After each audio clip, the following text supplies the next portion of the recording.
The hunting teams had scoured the valley all morning. Razor-leaf ferns were trampled flat, claw marks gouged deep into the stone, and the smell of blood still lingered in the air.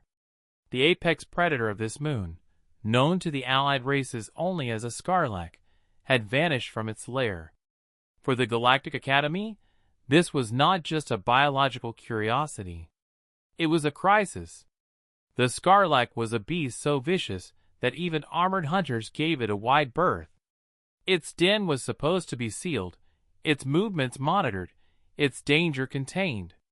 Yet when the scanners reported the lair as abandoned, panic spread through the research outpost. A search party was dispatched, a dozen alien cadets and one human exchange student. The aliens were tense, their luminous eyes darting at every rustle in the undergrowth. Their armor clattered as they whispered in hushed tones about death, claws, and shredded bodies. Only the human, Corporal Jackson, technically too young for his title but stubborn enough to earn it, seemed calm.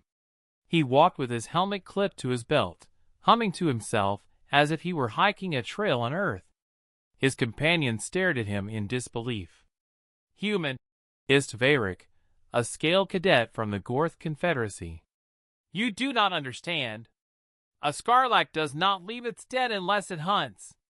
If it hunts, something dies." Jackson just shrugged. "Every predator's got a rhythm. Maybe it's not hunting. Maybe it's tending to family." "Family?" Varric scoffed, Crest's spines rattling. "These creatures devour even their own spawn." Hours passed before they finally located the den. The air was heavy with musk, and jagged bones littered the entrance like grisly trophies. The group advanced cautiously, pulse rifles raised, each cadet expecting an ambush. Inside, the cavern stretched into shadow. The scanners showed multiple lifeforms, all huddled together. Hearts pounded as claws scraped the stone floor. A hiss echoed in the darkness. Then light.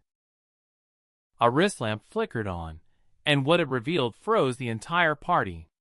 Jackson was there. The human was sprawled on his back against the rough cavern wall, fast asleep. Around him, half a dozen Scarlac cubs, miniature versions of the nightmare beast, were curled against his arms, chest, and legs. One had its head tucked under his chin. Another chewed lazily on the sleeve of his uniform. The great predator itself was nowhere to be seen. The cadets' weapons trembled in their hands. Not from fear of the cubs, but from sheer incomprehension. How is he alive?" whispered Khaleth, a feathered student from the Lyran clans. "The Scarlac should have torn him apart." Varric hissed, backing away. "This is madness. No prey, no being touches a cub and lives." As if in defiance, one of the cubs yawned and nestled deeper against Jackson's chest, its tiny fangs glinting in the lamplight. Jackson stirred slightly, muttered something that sounded like, "5 more minutes," and pulled the cub closer like a pillow. The aliens stared in silence, their worldviews collapsing around them. To them, the Scarlac represented untamable savagery. For centuries, their civilizations had built myths around avoiding its wrath. It was the embodiment of chaos, nature's cruelty given form. And yet, here was a fragile human, not only unafraid but embraced, literally, by the very spawn of their terror. Minutes dragged on. The cadets dared not step closer, fearing that even the smallest sound might trigger some unseen slaughter. And then, from deeper in the cavern, a shadow moved. The adult Scarlac emerged. It was immense, its armored hide scraping the ceiling, eyes burning like twin furnaces. Every cadet froze, their weapons rising instinctively. But the predator ignored them. It lowered its massive head beside Jackson, sniffing once, twice.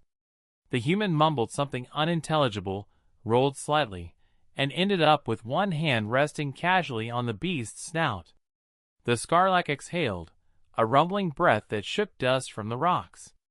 Then it laid down beside the human and its cubs, curling protectively around them.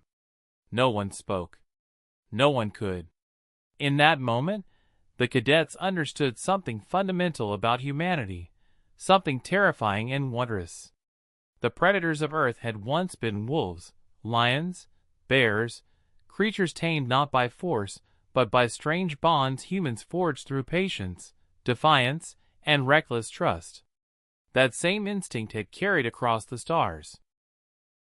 Where others saw only monsters, humans saw companions waiting to be claimed. The human stirred again, opened one eye, and blinked at the stunned cadets. "Oh! Hey, guys!" Jackson muttered, voice thick with sleep. "Guess I found the kids. Don't worry, Mom's cool with me." He yawned and closed his eyes again, snuggling back into the warmth of fur and claws. The cadets didn't move. They couldn't, because the predator's den was no longer a place of terror. It was a cradle, and at its heart, impose.